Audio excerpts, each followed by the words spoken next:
There's a moment most men never realize happened until it's far behind them. A silent turning point. You didn't lose her when she left.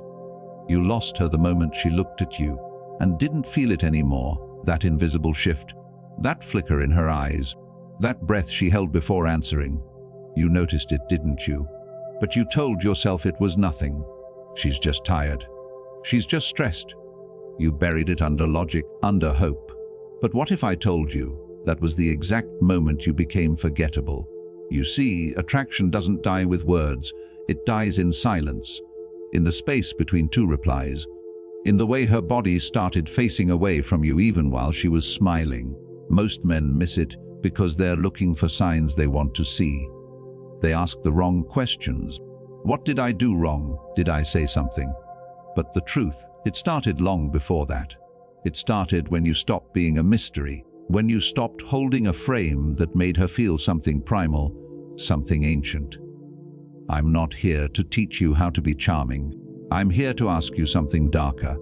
When did you stop being unpredictable? When did you become safe? You gave her everything too soon, your thoughts, your emotions, your validation, and in doing so you killed tension. And without tension there is no pull. Ancient Stoics knew this long before dating coaches ever did. They didn't chase, they didn't flatter. They mastered themselves, and that mastery, that unshakable center, that's what made them irresistible. So let me ask you, what if the reason she stopped craving you wasn't because you lacked game, but because you lacked stillness? The kind of presence that doesn't flinch when she tests you. The kind of depth that doesn't reveal itself all at once. This isn't about tactics. It's about reclaiming a gravity that pulls without begging, that leads without forcing. You feel that ache, don't you? The sense that something's off, but you can't name it. That's not in your head. That's your instincts waking up. Stay with me. It's about to get real. You felt it, didn't you? That subtle dissonance, like walking into a familiar room and sensing that something's been moved, but you can't name what. Her smile still shows up, but it arrives late. Her words land but feel pre-written. Something was always off, not loud, not obvious, just wrong in the way silence feels wrong when it used to be filled with breath and laughter. It's not what she says, it's what she no longer mirrors, no longer leans into. And you, without realizing, start adjusting yourself to fix a frequency that no longer includes you. We try to explain it away, blame her mood, blame the timing, but deep down a man's gut knows. The Stoics called this proheresis, the inner faculty that perceives truth before the mind is ready to accept it. You began sensing her absence even when she was inches away. Her touch felt rehearsed, her gaze distant, like she was looking at someone else inside your body. Not because she stopped caring, no, because her emotions drifted while your words stood still. And nothing you did could bring her back to the feeling she was no longer chasing. Attraction doesn't vanish. It fractures, slowly, quietly. It bends under the weight of too much comfort, too little polarity. You stopped leading. She stopped leaning. You softened your edge in hopes it would soothe her. She resented the absence of pressure, because deep down, a woman wants to feel a man's gravity, his grounded silence, his stillness that absorbs chaos without being swept away. But instead of gravity, you became noise, predictable, easy to place, easy to forget. She didn't leave because you failed. She left because your presence lost tension. And here's the truth that hurts the most. You didn't say the wrong thing. You became the wrong energy. You tried harder, checked in more, explained yourself. But what she needed was not more words. She needed mystery. She needed to feel pulled without understanding why. And the more you tried to fill the space, the more she disappeared into it. That empty space. That was your warning. But you mistook it for an invitation to try harder. You didn't lose her love, you lost her curiosity. And without that, no woman can stay. It never starts with failure. It starts with small adjustments. You stop teasing the way you used to. You wait a few seconds longer before replying, just to seem considerate. You suppress your edge to avoid conflict. And then, without meaning to, you become tame, safe, palatable. That's the disguised pattern. A slow erosion of polarity masked as being a good man. But women don't fall for goodness. They fall for gravity, and each time you compromise your tension for peace, you exchange mystery for predictability. Attraction decays quietly, not in fire but in comfort. The pattern is subtle. It looks like kindness, it feels like warmth. But underneath, it's self-abandonment in disguise. You start orbiting her emotions, waiting to see what mood she's in before deciding who you get to be that day. That isn't love. That's emotional outsourcing. And it kills desire faster than absence ever could. Because the moment she senses your center depends on her approval, she withdraws, not out of cruelty, but instinct. A woman cannot trust a man who leaks his power for closeness. It feels safe, until it feels suffocating. Think about it. When did you stop being the storm and start becoming the shelter she never asked for? She didn't want safety. She wanted fire wrapped in calm. But the pattern taught you to smooth every edge, apologize before you're accused, soften your stance just in case. You thought that made you lovable. But what it did was blur you. Stoicism was never about emotional suppression.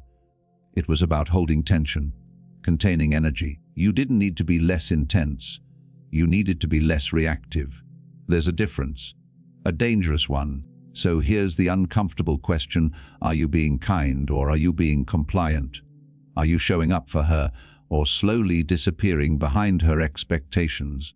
This pattern doesn't scream. It whispers. It doesn't break things, it dilutes them. And if you're honest, you've lived this before. Different woman. Same slow fade. Same ache. That's not a coincidence. That's a loop. One you keep mistaking for fate. But loops only break when you stop walking in circles pretending it's a path. Are you ready to step out, or will you repeat it again, this time more politely? Silence is rarely neutral. It either unsettles or commands. Most men use silence as a retreat, a sign they've run out of words, of confidence, of ground to stand on. But there's another kind of silence. The kind that tightens the air in the room, that makes her lean in without realizing it. A stoic man doesn't use silence to hide. He uses it to hold, not holding back, but holding tension. And it's in that tension that attraction lives. The kind that doesn't beg to be understood, only felt. Psychologically, unpredictability fuels desire. Emotional imprinting happens not through noise, but through pause. That moment after you say something and say nothing more. Her mind fills the silence. That's when you become unforgettable, not because of what you said, but because of what you didn't explain. This isn't manipulation. It's presence. The kind that makes her question where she stands with you, not out of insecurity, but out of intrigue. Mystery isn't built by adding layers. It's built by what you leave untouched. When you're silent out of fear, it leaks. Your body folds. Your energy shrinks. You look like you're waiting for approval before you continue. That's not power. That's self-erasure. But when you're silent from depth, from conviction, she feels it. It makes her nervous in the best way. Because that kind of silence says, I don't need to be understood. I already know who I am. It's the opposite of performance. It's self-possession.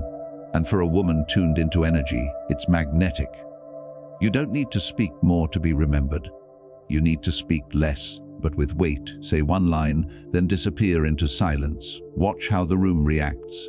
A man grounded in stoic presence doesn't rush to fill gaps. He lets the moment echo. That space. That's where she feels you most. Not in your compliments, not in your cleverness, but in your restraint, in your stillness, in the feeling that if she left the room, you would still be whole. That is the kind of silence no woman forgets. Sometimes what we call love is just a mirror. You didn't fall for her. You fell for the way she made you feel seen until she stopped looking. What you called connection was often just confirmation that you were desirable, that you were enough, that someone finally chose you. But was it love, or was it the high of recognition? Real intimacy begins where illusion ends, but most of us are too intoxicated by the reflection to realize we never truly touched the person standing behind the glass. A Stoic would ask, did you love her, or did you love the version of yourself reflected in her approval? This question doesn't accuse, it awakens. Because if you strip away the fantasy, the tension, the dopamine rush of being desired, what remains? Could you still see her clearly? Or was she just the stage for your ego to dance on? We project so much onto those who enter our lives. Their silence becomes mystery, their chaos passion. But love built on projection is a house of fog, beautiful, but gone with the first breeze of truth. The illusion is seductive because it feels safer than the unknown. She laughed, and you felt whole. She pulled away, and suddenly your worth fractured. Not because she took something from you, but because you handed it to her. That's not love. That's dependency dressed in poetry. True love doesn't wobble when the mirror turns away. It doesn't rely on being chosen to exist. That's why the Stoic seeks clarity, not comfort. He wants to see things as they are, not as he wishes them to be, especially in love. So ask yourself this: when you think of her now, do you miss her? Or do you miss the version of you that existed when she looked at you a certain way? That version, the confident, desired, needed one, was real. But it wasn't hers to create. It was always within you. The tragedy isn't that she left. The tragedy is that you forgot who you were when the mirror cracked. But if you can love the reflection, imagine what happens when you stop chasing glass and start becoming the light behind it. It was subtle, wasn't it?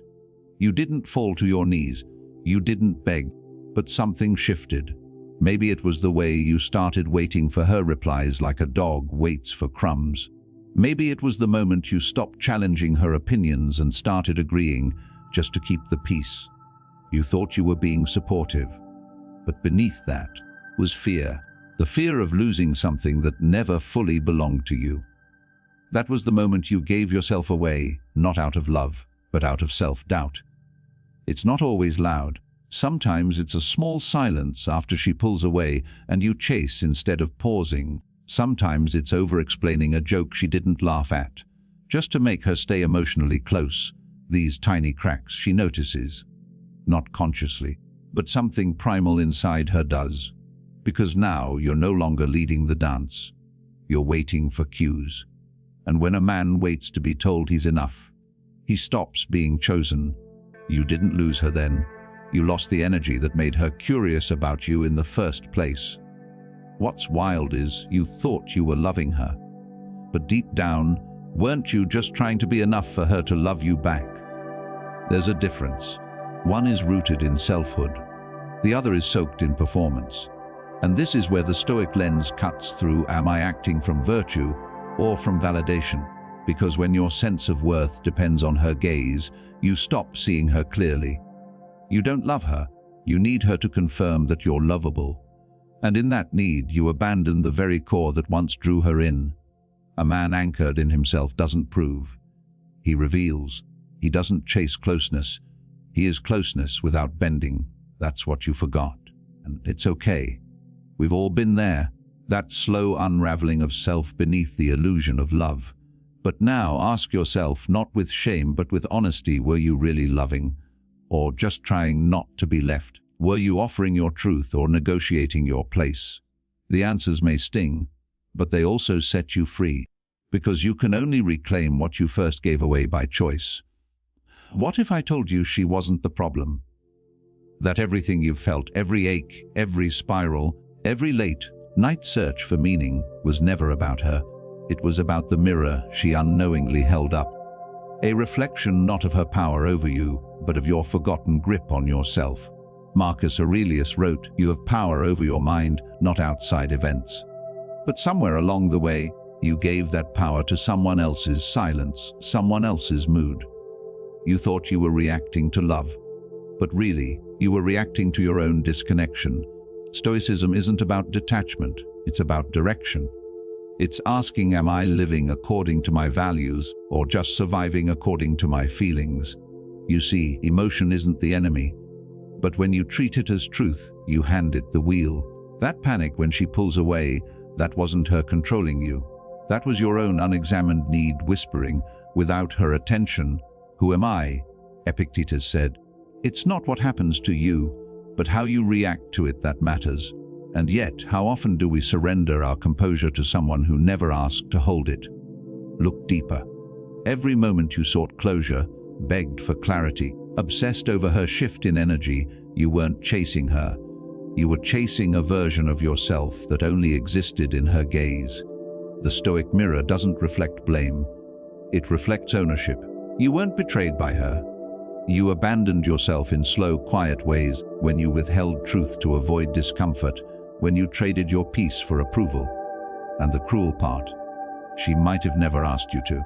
You did it, hoping it would be enough. But here's the gift, the part no one talks about. If you lost yourself, it means you had something worth losing. Something that can be rebuilt, not through manipulation or pretending to care less, but through returning. Returning to the stillness beneath the noise. Returning to the frame you once held when your words had weight, when your silence had gravity.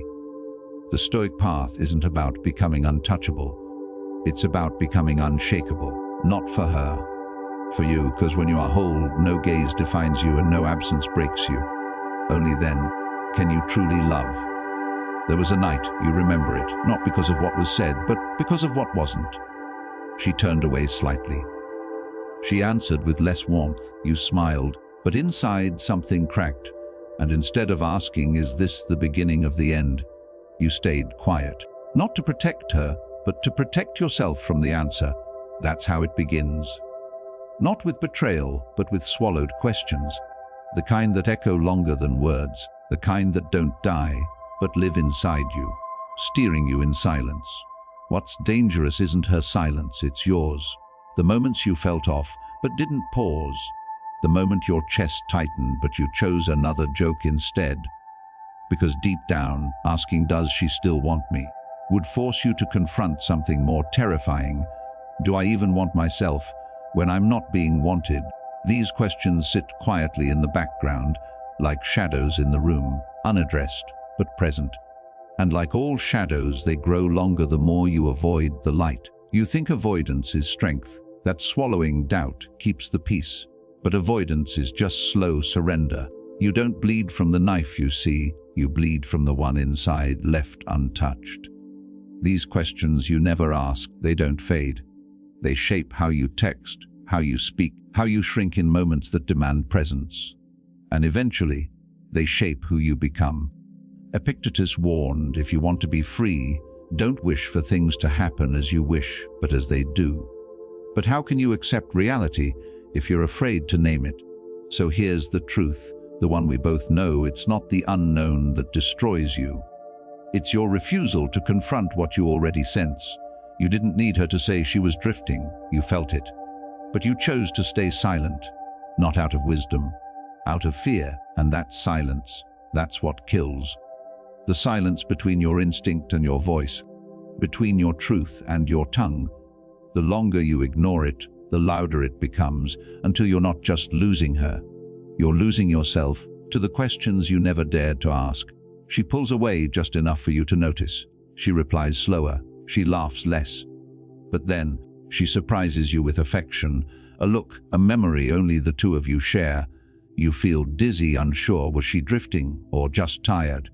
But that's the thing, it's not randomness. It's rhythm, a quiet pattern in the chaos.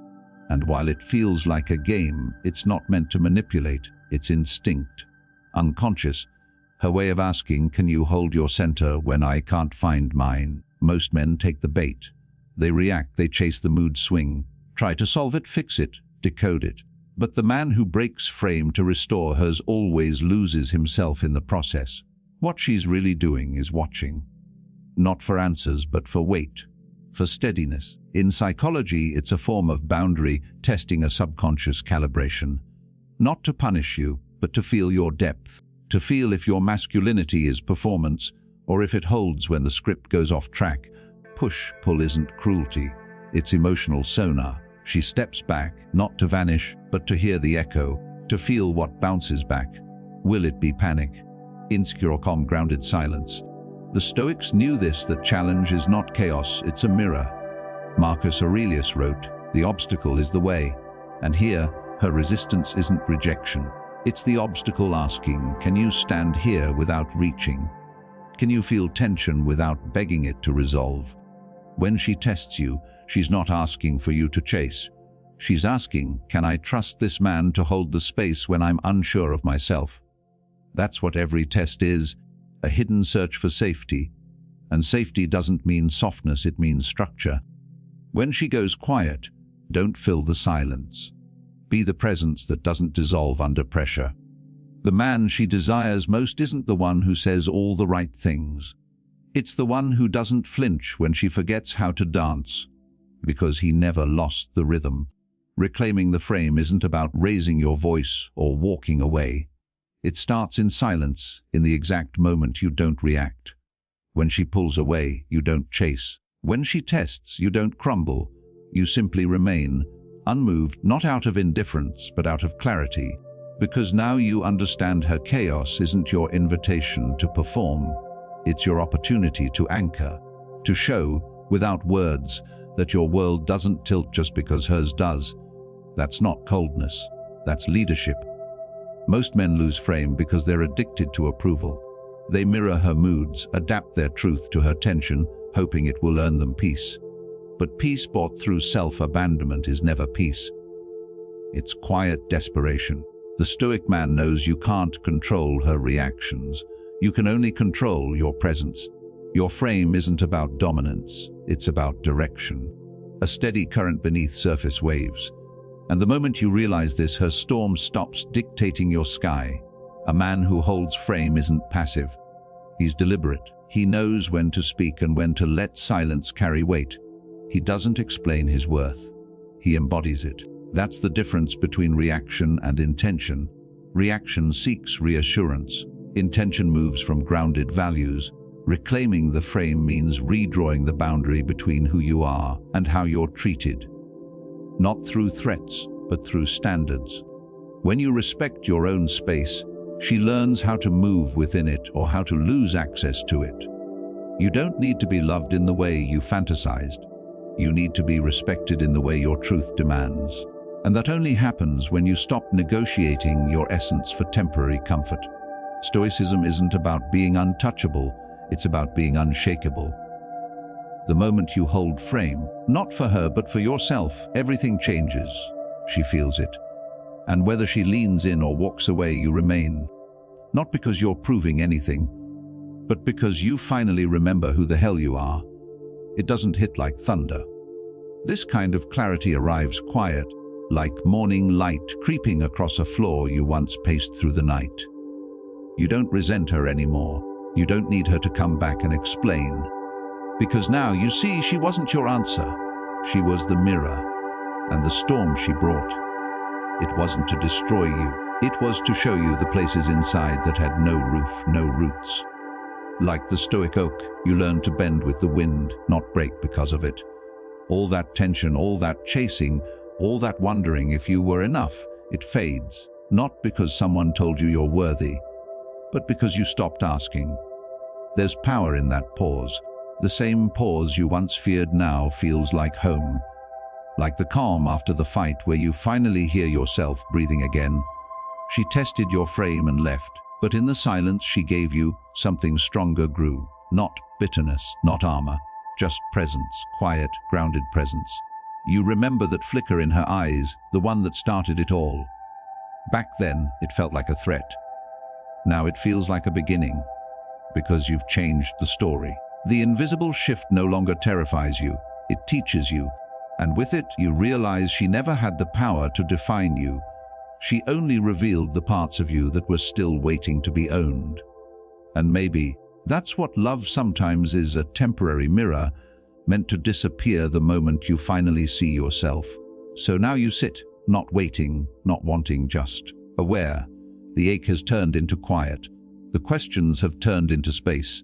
You don't reach out anymore, not because you're cold, but because you're full.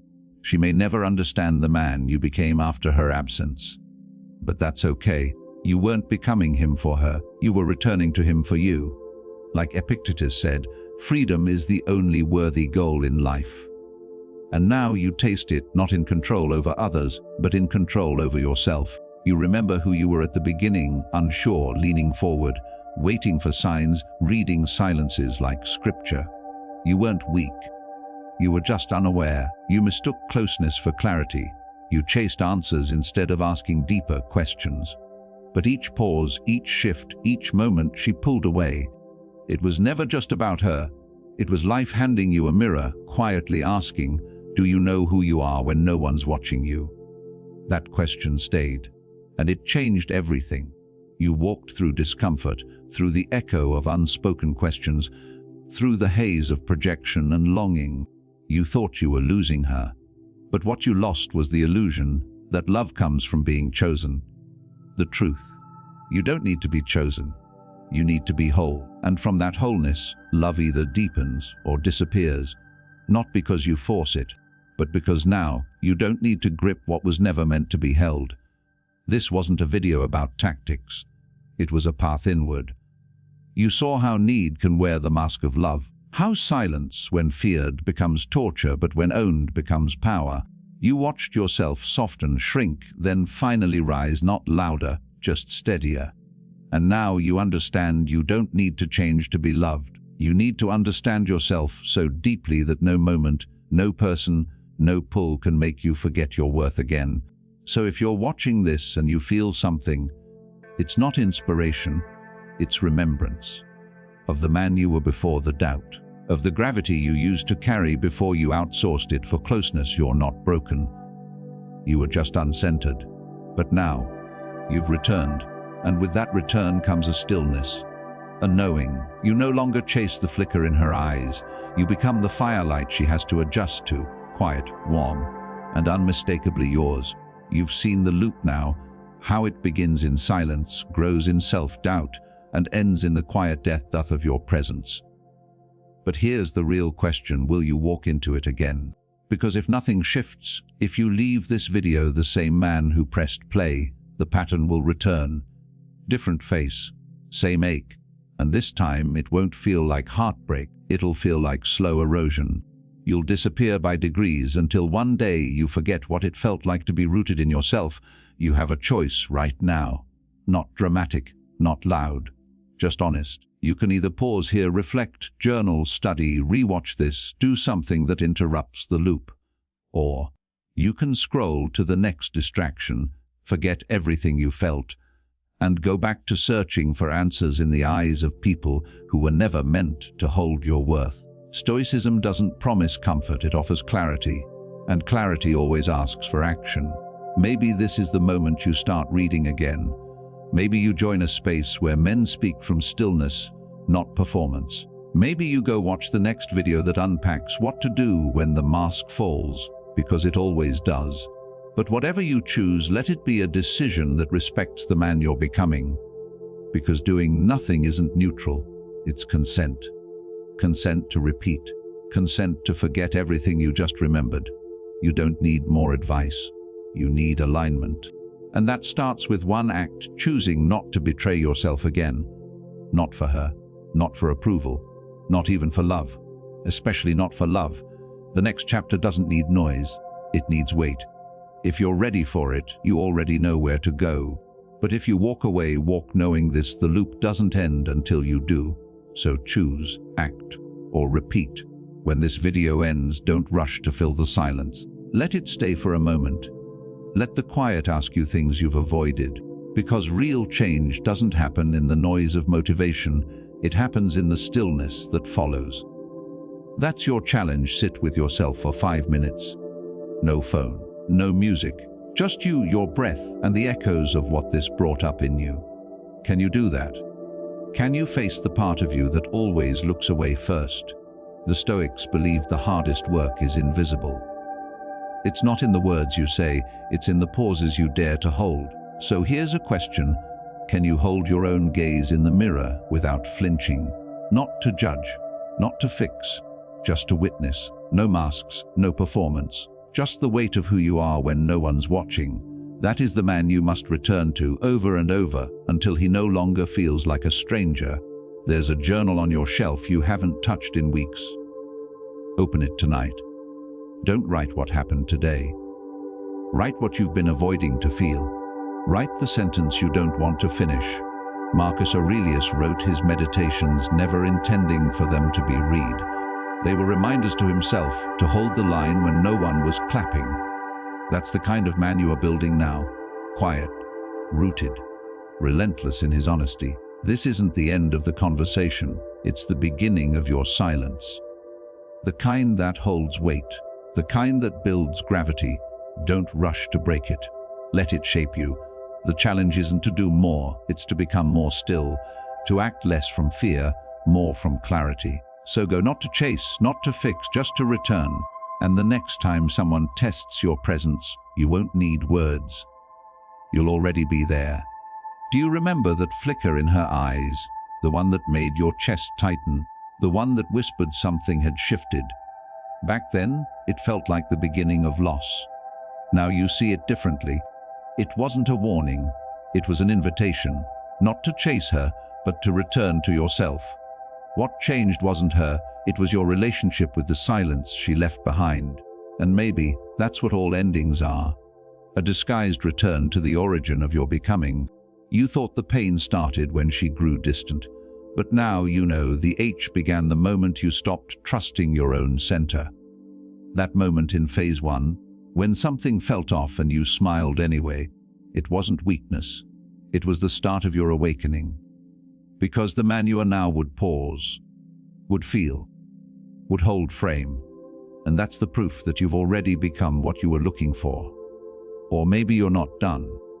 Maybe you feel something else rising now, not clarity, but a question you've never dared to ask. What if the version of me I've been trying to become was never truly mine? That's the next layer. That's where we go next. Not into tactics, into identity, into the silent war between who you are and who the world taught you to be to feel worthy of love. And if that question echoes, you know where to follow it. But for now, let this linger. Let it end without applause. Let it stay in your chest like a quiet presence, not a lesson, a remembering. You didn't lose her. You lost the need to be chosen. You didn't reclaim the frame. You remembered it was never hers to begin with. The flicker, the silence, the shift, it was never about her. It was the first sign that you were waking up. Welcome back.